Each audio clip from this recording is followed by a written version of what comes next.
Kumbang kura-kura Aspidomorpha miliaris.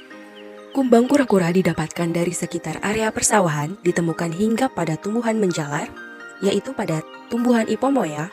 Lokasi pengambilan kumbang ini terletak di Desa Pulau Lawan, Kecamatan Bandar Huluan, Kabupaten Simalungun, Provinsi Sumatera Utara. Saat ditangkap dan dimasukkan ke dalam wadah berupa plastik transparan yang telah dilubangi, terdapat sepasang kumbang yang sedang melakukan kopulasi.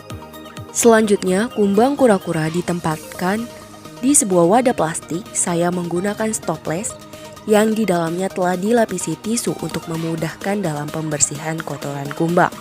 Selanjutnya, diletakkan beberapa helai daun dari tumbuhan tempat kumbang hinggap sebagai makanan bagi kumbang tersebut. Penggantian daun makanan kumbang saya lakukan 2-3 hari sekali.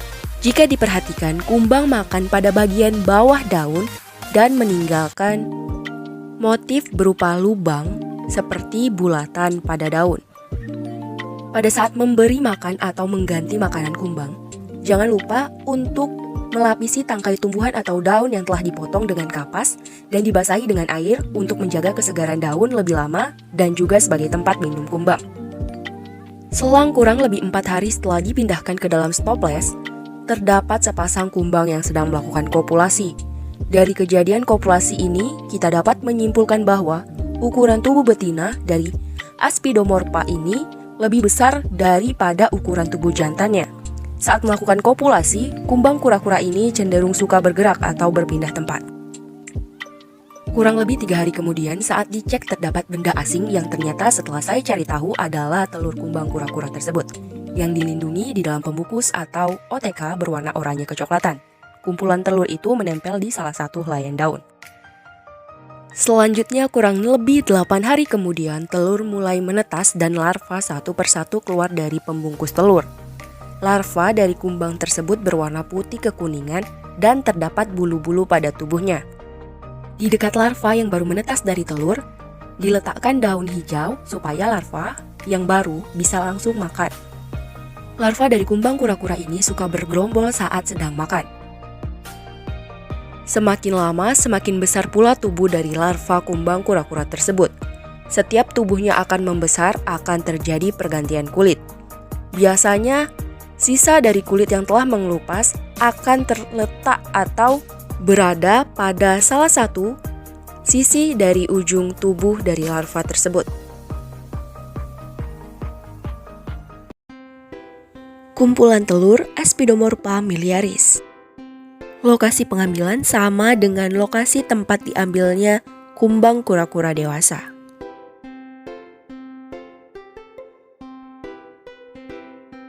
Setelah diletakkan di dalam stopless, 3 hari kemudian, telur dari kumbang kura-kura menetas dan sudah bisa langsung memakan tumbuhan yang disediakan di stopless tersebut.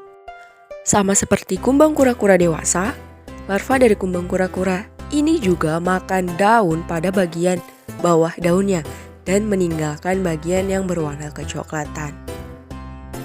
Selain makan daun dari tumbuhan Ipomoea, kumbang tersebut atau larva dari kumbang ini juga kadang terlihat memakan tangkai dari daun tumbuhan tersebut. Berikut merupakan proses pergantian kulit dari larva kumbang kura-kura. Semakin besar larva dari kumbang kura-kura, maka semakin pipihlah tubuhnya dan juga corak tubuh dari larva tersebut semakin terlihat jelas. Setelah kurang lebih 20 hari, larva dari kumbang kura-kura tersebut tubuhnya mengalami pengeriputan. Gerakannya melambat atau cenderung diam dan terdapat larva yang sudah menjadi kumbang dengan adanya elytra.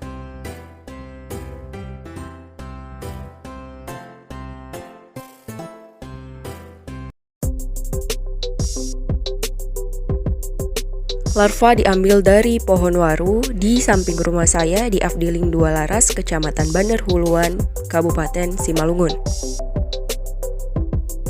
Larva dari Silepta ini kemudian diletakkan di dalam wadah yang telah dialasi dengan tisu. Silepta merupakan hama polifagus. Larva dari Silepta ini akan memakan daun dari tumbuhan inangnya dan hanya menyisakan tulang daunnya saja.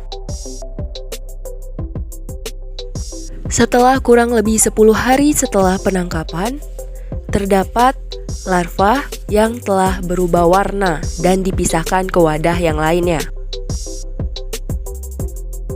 Larva yang akan menuju prepupa biasanya akan membuat jaring untuk membungkus tubuhnya dengan daun.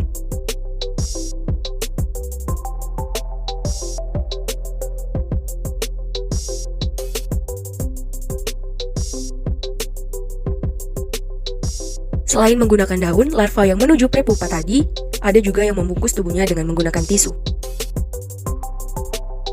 Ketika larva akan menuju prepupa, maka gerakan dari larva tersebut cenderung akan semakin melambat.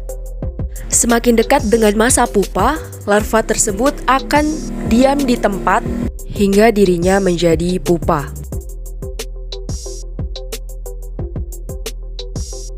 Pupa dari Silepta yang baru berwarna kehijauan, dan di samping dari pupa tersebut terdapat kulit dari larva yang telah mengelupas. Semakin lama, warna dari pupa dari Silepta ini akan semakin menggelap atau berwarna coklat. Semakin lama, warna dari pupa akan semakin terlihat kehitaman. Berikut merupakan beberapa pupa dari Silepta. Setelah kurang lebih 3 hari, terdapat imago yang keluar dari pupa.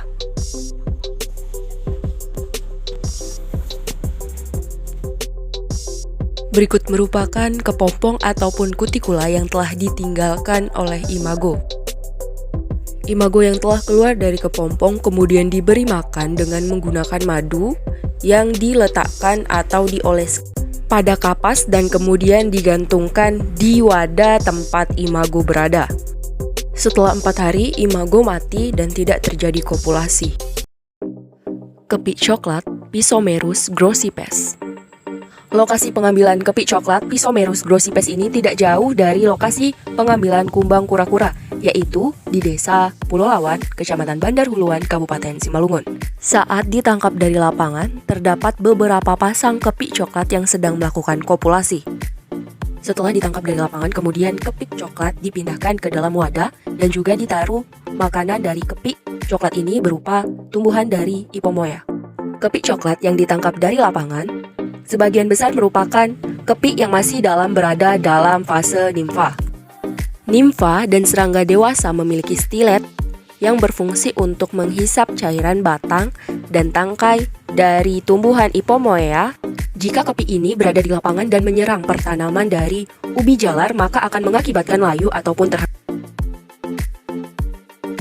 Kepik coklat atau Pisomerus grossipes ini diberikan makan dengan menggunakan tangkai dan juga daun dari tumbuhan dari genus Ipomoea.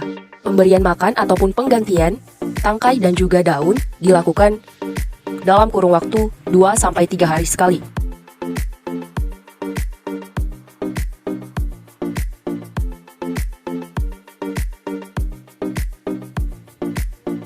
Untuk menuju fase berikutnya, maka nimfa akan melakukan pergantian kulit.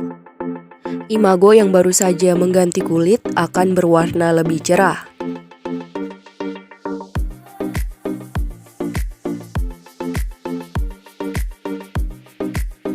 Semakin lama, warna dari imago yang baru saja berganti kulit akan semakin menggelap.